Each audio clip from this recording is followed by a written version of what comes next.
It was a little while ago that I did a video where I spun a wheel and I watched a Trader season that was not an American one for the very first time. That was a lot of fun. It was the first season of the Traitors Australia. That was probably the best season of the Traitors that I've seen overall. Just that, and then the other US ones. So that was a lot of fun getting to watch a non American season of The Traitors for the first time, but it was still an English season. And there are a ton of versions of The Traitors out there. There's so many countries with their own version of The Traitors. And I mean, there's other countries that are developing their own version of The Traitors eventually. So I'm going to say if your country doesn't have a version of The Traitors by like 2028, I don't know what to tell you. You're late to the game. But so with that in mind, I was thinking, wow, it would be really cool if I could watch a Trader Season 9 English. I've also watched other game shows on this channel that are non-English from other countries. That's been a lot of fun. I've enjoyed doing that. I've enjoyed the shows there as well. And luckily, there are a ton of foreign language seasons of The Traders with subtitles as well, so that way I won't be completely lost. I won't just be watching a bunch of BS, not knowing anything that's happening. So, of course, how am I going to pick a season to watch? Well, of course, we're going to do the exact same thing I did on that previous video by spinning the wheel. All right, I'm over here now. So we have the handy dandy random wheel. A lot of seasons are on this. Got a total of 54 potential seasons that I could watch for this. So, I mean, without further ado, let's just spin the wheel. Let's stop stalling. Let's get it over with. What season of The Traitors am I going to watch? And let's go. Oh, yeah, I have the sound off on the site. My bad. It is going to be interesting. We're going to be watching the second season of The Traitors Quebec. Now, there may be potential spoilers for the previous season. I'm well aware of that when I was putting in all the other seasons on this wheel. So if that happens, so be it. It's whatever. I probably won't get to the first season of The Traitors Quebec for quite a while. So yeah, interesting choice here. And so now I guess the only thing left to do is to watch the season and then talk about it.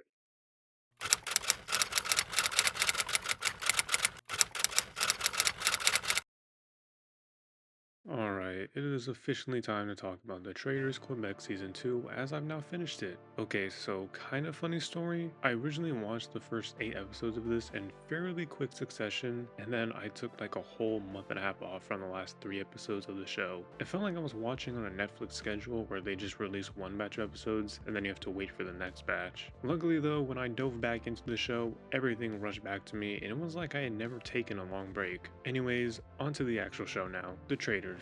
Or sorry, I should say Le Trait. And you know, since this is all in French, I think it's best that when pronouncing the contestants' names, I do so in the way that they're meant to be pronounced. So for instance, instead of saying Marie Pierre, I would say Marie Pierre. Listen, I don't know French at all. Ah, bonjour, s'il vous plaît. Oui, oui, merci. Eh oui, oui, ensemble.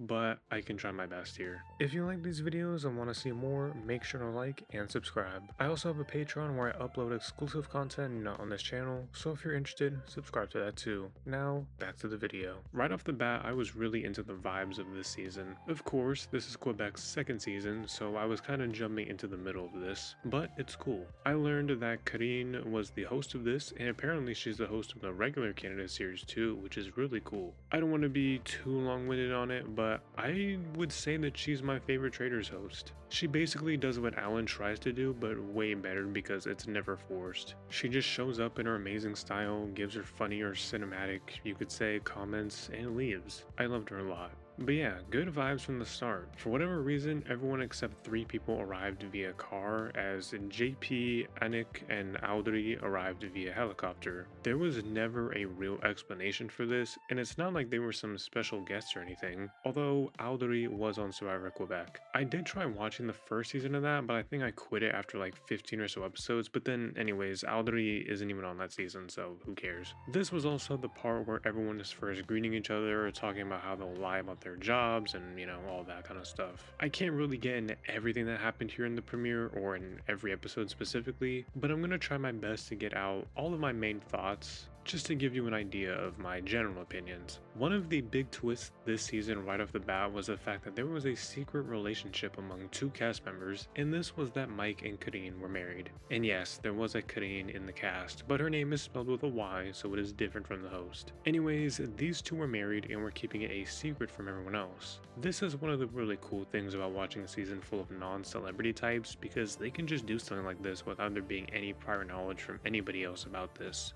Speaking of cutting though, I have to mention the actual traitors because wow, the traitors this season were amazing. They were Anik, Karine, and Marilyn. How amazing is that the traitors were all women? I thought that was sick because that's not something that's been done before, and I don't know if any franchise has replicated this. But just beyond that, I love this dynamic together. They were all really in tune for the most part, and their meetings in the conclave were usually fun to watch. This trio did not last long, however. They actually ended up going through a lot of turbulence over the course of the season, such as when in episode 2, Anik was nearly banished at the round table. This is something specific I have to bring up because of how insane all of it is. I have to mention that my boy, Manuel, or as most referred to him, Manu, was a synergologist, which is basically someone that studies body language. He revealed this information on the first night, which painted a huge target on his back since people interpreted this as him being able to catch lies easily. After all that, he told Anik and Ariane separately that he believed that they were the two that he most believed to be faithfuls, but something got lost in translation. Well, maybe the wrong way to say this since they all speak French and I don't, but basically, Ariane interpreted this as Manu saying he believed she and Anik were who he most suspected to be traitors. Couple this with the fact that Anik and Marc-Andre really got into it during a mission, and then also add on the fact that Anik had to fight for her life at the round table in order to try to clear up the confusion with her, Ariane, and Manu, she seems screwed and likely to be banished. In the end though, the votes pulled through to banish Marc-Andre instead, and Anik survived. Then, because of the drama with Ariane, Anik took control of the conclave to get her murdered, not caring that it might put a target on her back, but somehow she went through unscathed as others thought it looked too obvious to plant Anik as a traitor. So yeah, that was one instance of the traitors almost getting screwed right out of the gate, but they pulled through. The other main instance regarded Karine, who was usually so stealthy and stern, but she actually screwed up when the traitors were given the task of having to do a murder in plain sight. The goal was to shake the hands of a faithful and get that faithful to say that they trust them. Karine had set her sights on Audrey, but when attempting this mission, she lost all composure and was trying to force Audrey into a handshake, which she swiftly rejected. Then she moved on to Maxime because she was just desperate to get someone to do it, and so Maxime did. But he immediately realized Karine was a traitor because of this. Then the next morning, it was revealed that Anik went into business for herself and got Laetitia to shake her hand, and thus she was murdered instead of Maxime. The damage was already done though, and most people suspected Karine as a traitor, and to be fair, Anik and Marilyn also were going at her in front of everyone, so she was even more screwed since they didn't have her back. Karine tried her best to come up with an excuse, but Anik wouldn't relent, and this led to Karine being banished. A traitor was finally banished after 5 episodes, but Anik and Marilyn were still holding on strong.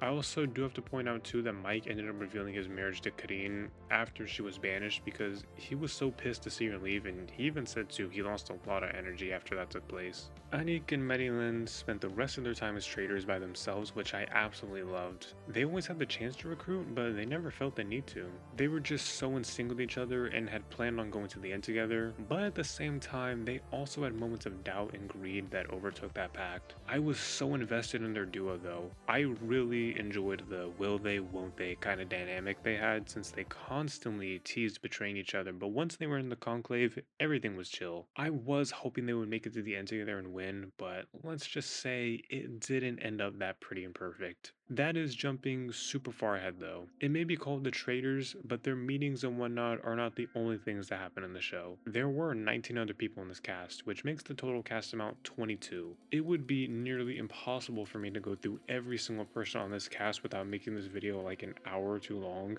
There's a lot of important moments and relationships and dynamics that do happen that I have to discuss though. And for all I know, that stuff could still just take me an hour or two. But Let's see. The roundtable was always messy as hell, which was super fun to watch. I mean, just constant arguments all the time between faithfuls and traitors, and that is one thing I have to praise about this season for sure. Yes, so many times the faithfuls were being dumb and pointing the finger at each other, but this group of faithfuls were so entertaining because, or despite this, that it didn't matter to me how much they got wrong. Remember, I was rooting for the Anik and Madeline double win here. It was also because of this that there was so much fluid momentum through this season, and as such, we also got to see more of different people over time. People like Vaiti and JP were more under the radar at first, and then when the time came, they just exploded onto the screen, and before you knew it, they were at each other's throats at the roundtable, despite the fact that they had no evidence on one another. Plus, the arguing in French makes it so much better in my opinion. It's something with their accents or how they pronounce things that really bring out the venom in these arguments for me.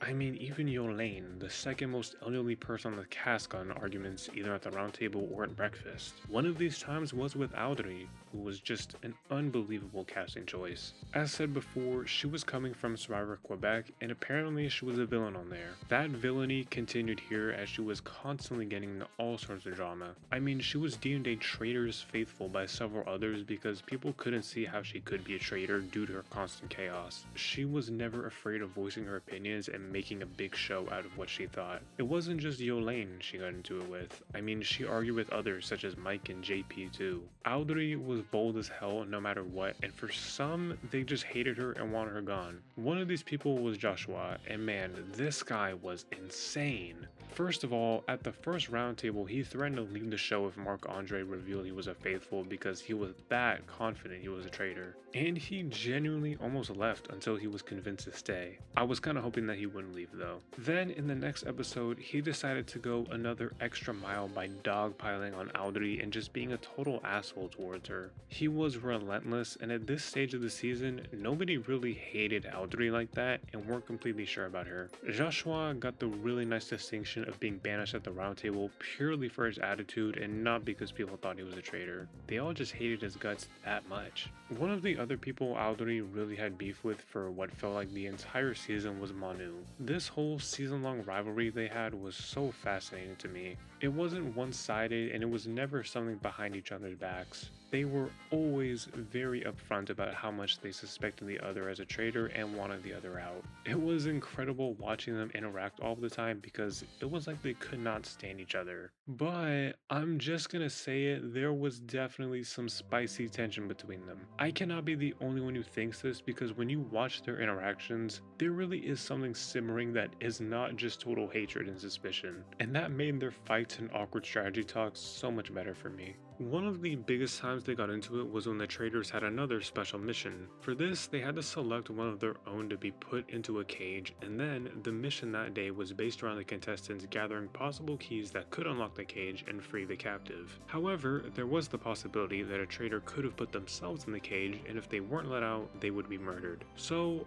Audrey did what she usually did and spoke up in front of everyone to try to get them to follow her lead. She did not want anybody to collect any keys, and she wanted to let the captive, who in this case was Marie-Pierre, stay in there and thus be murdered. Manu was the main person going against this logic, not feeling like it was a guarantee that Marie-Pierre was a traitor just because she was up in that cage. I mean, they really disagreed on this. It was so bad to the point that more people became suspicious of Manu after this because he was fighting so hard to try to keep Marie-Pierre safe. But most people went along with Audrey's line of thinking, and in the end, a faithful was murdered when she could have been saved. The other big moment between Manu and Audrey that I have to highlight is when Audrey tried making a desperate play to Manu, who she still believed was a traitor even late into the season. After Vaiti was unanimously banished, Audrey was panicking and feeling like she was definitely going to be murdered, so she went to the man she was convinced was a traitor to ask him to recruit her as a traitor that night in order to save her. She also demanded that he keep this conversation to himself, so despite the fact that Manu was blatantly telling her he was a faithful, she was convinced this would work.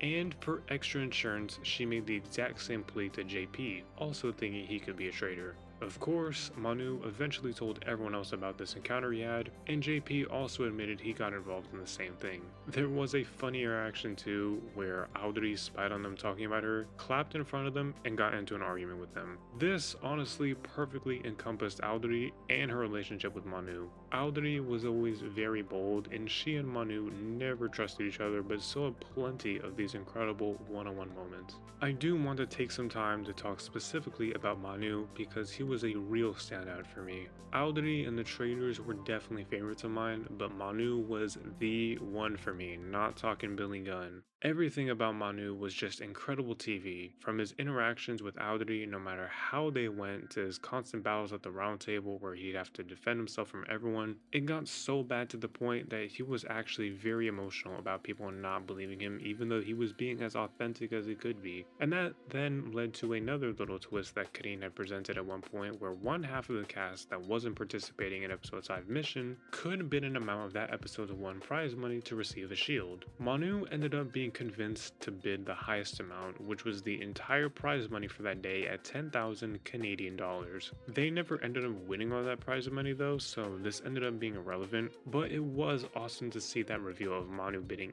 everything for his own safety. I also loved when he brought out like 10 pages of notes at the round table specifically about Maxime, or when he was adamant about banishing Audrey before the final episode, only to be swayed at the last minute and betray JP when he stated he was never ever going to vote him out. He ended up really regretting that one and hating himself for doing that. He was just so all over the place and always in a constant uphill battle with others and with himself in a way. And it made everything he did so much more entertaining. This guy is for sure going in my Hall of Fame along with some other special favorites. I could also talk about the missions since I've mentioned a couple of them now, along with the prize money that was being collected during the entire season. The missions will always be the part I care least about, but at least they did some pretty cool stuff here, like with cannonballs, walking across a tall bridge blindfolded, painting and finding artworks, explosions, and grave robbing. In the end, the total prize pot for this season was 71,000 Canadian dollars. I also have to mention the other big twist this season, which was the introduction of a brand new mechanic, journals. Every contestant had their own journal where they could jot down their observations from the day and state who they believed to be a traitor, and different reasons and just everything like that. This was all first revealed on the after show called La Revelación, where the eliminated contestants would not only get to learn who the traitors were, but they also got to send anybody still in the game into Karine's office to read the available journals in there. It was really interesting seeing this be a thing, and I really liked it, to be honest. It added some fun little dimensions because on one hand, this was a good way of seeing people's thought processes that we maybe wouldn't have gotten to see in the episodes before they were murdered or banished. And we also got to see different contestants go into Karine's office and utilize these journals for their arguments against certain people. That is one of the things I've learned to really appreciate about the Traitors is there isn't always an extremely uniform structure to everything, but when they do introduce these different twists or missions that'll have a huge impact on banishment or murder, it's not being shoved down my throat like some other shows. But with all that being said, there is of course the finale to get to. The final episode was dedicated to the remaining 5 participants, the 2 traitors still, Audrey, Manu, and Kevin. I'm gonna be honest, there's not too much to say about Kevin. He was more under the radar and never really raised suspicions as a traitor. He was just straight chilling the whole time and was very close allies with Marilyn. By this point, Marilyn had chosen her stance and was targeting Anik, wanting to go to the end with Audrey and Kevin instead. Anik heard about this from Audrey, who was now doubting Marilyn's innocence, and it was at this point that the will they won't they storyline of Anik and Marilyn had its answer. They were fully going after each other now, and it was so sad to see, to be honest. I mean, I do get it, when you're that close, the greed can probably overtake you, but damn, I wanted to see them do it together. It was at that round table too that Marilyn was banished when Audrey flipped to side with Anik and Manu, but Marilyn's identity was never revealed. The final 4 were then at the Fire of Truth, where they would whittle down the last of their numbers before a winner was going to be decided. At first, there was a tie between banishing Manu and Kevin, but Anik chose self-preservation instead and banished Manu, and that also disappointed me, but I was kind of expecting that. Audrey and Kevin were still pretty convinced Manu was a traitor and had to do it, and Anik didn't really have much of a choice there. Justice for my boy Manu though. Then it was just down to Anik, Audrey, and Kevin. I was thinking it's over for sure. Anik is going to win. It's going to be an amazing traitor victory considering how she played the whole season, but Aldity had second thoughts about this and voted to do another banishment, which shocked Anik and Kevin. Then Anik was banished by the last remaining faithfuls, and man, I had such mixed feelings about this. On one hand, I was so disappointed to see that neither Madeline nor Anik became a winner, despite the fact that they were right there and could have easily done it. On the other hand, I was also super happy to see Aldity win because of everything she had done during the season. Like, she had done the most every single episode, being as cutthroat and as chaotic as she could, and here she was, a winner as a faithful. Kevin was there too, I guess. So yeah, I put my disappointment aside to just accept and be entertained by this ending because it was a great one. But man, imagine if Manu was there too to win. Aldity and Manu winning together would have been insane to witness. They also had a dedicated reunion episode for this, which I did watch, and honestly, it's not that necessary to watch, but I enjoyed it anyways because of how much I loved this cast. It was cool to see them all together and reminisce, whether it was positive or negative, about the different things they had been through. So yeah, that was the Traitors Quebec Season 2, or of course, La Traite Saison 2. The random wheel did its thing, choosing this season out of all the possible ones that could have been my first non-English season. I seriously enjoyed this so much. I could go on and on and on. I don't care who hears it, but now out of the 6 Trader seasons I've seen, I would put this at the top for me. This is genuinely my favorite Trader season so far because of just, well, everything. That might sound stupid and super general, but it is just the truth. This had an amazing cast, tons of non-stop drama, crazy roundtables, a great group of traders, and a wild ending. What more could someone possibly ask for? And now it's on to the next Trader seasons I will eventually watch. I wonder what they could be. Let me know down below if you've ever seen this specific season or any of Quebec's version of the Traitors. Also, let me know what else you'd like to see me talk about on this channel. Like the video, subscribe for more videos, and yeah, thank you for watching. I also want to give a quick shout out to my patron for helping support the channel.